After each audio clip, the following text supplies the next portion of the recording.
Good morning! Ayan, gusto kong i-share at ibahagi na naman sa inyo ang paraan ng ating pagtatanim dito ng pechay.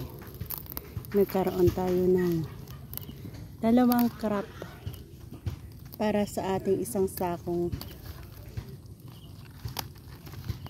semento. Ayan, ang ganda ng kanyang ano. Hindi lang pechay ang ating itinanim na malago. Meron ding alugbati. Paraan ng ating pag-harvest ay ganito. Ayan, iniiwanan na natin ng konti. Ang ganda na.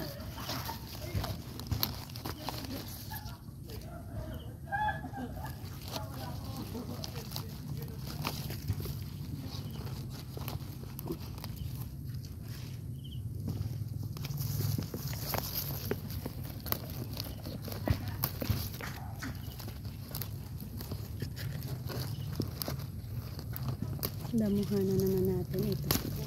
Ang mga damo na naman.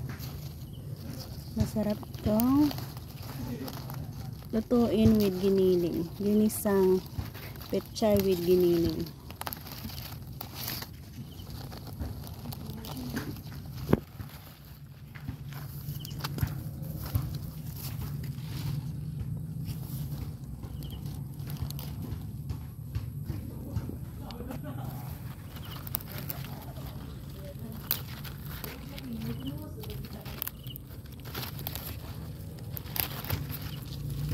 Meron na naman tayong gustong i-tanim.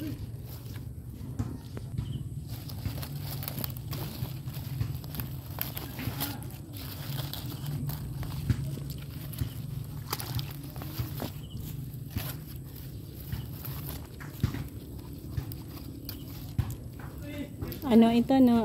Organic. Walang fertilizer tayo na na-add. Kaya organic ang tawag natin. Oh, meron din tayo ditong eggplant.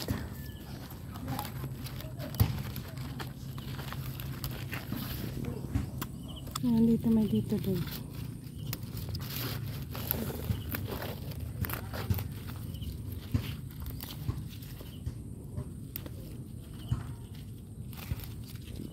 Ayan, ang ganda, no?